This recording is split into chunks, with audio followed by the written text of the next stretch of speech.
me. I want to bring in Dr. Sitabra Sinha, Professor, Institute of Medical Sciences, Mathematical Sciences rather, R. Jagannathan, Editorial Director, Swarajya, Chetan Bhagat, author, Jianxi Luo, who is the Director of Data-Driven Innovation Lab, who's also made a projection which has gone viral, in fact, viewers, even in your country. He is projecting the end of Corona. I want to bring in first Jianxi Luo, Director, Data-Driven Innovation Lab. Now, you have predicted a number for India. Mr. Luo, what is this number? When you think Corona is going to be free, or India is going to be free of Corona? So we actually used a very basic epidemic dynamic model, which can theoretically compute the number of infected people in the closed population over time. So the model is called the SIR model. It's a quite classic and basic model. And we use the historical data and to regress the parameters in the model and train the model. Then we use the model to predict the next phases of the development of the infectious disease in different countries. So the assumption is that the model is one-stage model and that it applies very well to a closed population. And when the conditions from the past period of time don't change, and the model can actually well predict the dynamics for the next phase. Okay, so what's the date? What's the date that you're predicting for India?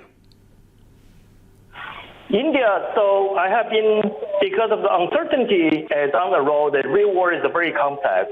Any model, any data set cannot accurately and fully represent the complex situation, dynamic situations we're in, not just for India, but also for many other countries. So what we have been doing actually is a predictive monitoring. By that, I mean we continually predict using the latest data available. So the latest data I have is in the case of India, so 97% of the total predicted epidemic population will be realized on 26th May. But theoretically speaking, the last case will be actually in August. It's still a long way to go. It depends on how we look at the ending, how we define the ending. So there are different numbers we can look at. And I have been observing the predictions for a few days for India. I found actually the predictions are quite consistent with the new data coming in the past few days. If the conditions in India, including the government policies, the human behaviors don't change significantly, I expect to see the consistent predictions down the road until end of May for realizing 97% of the total epidemic size.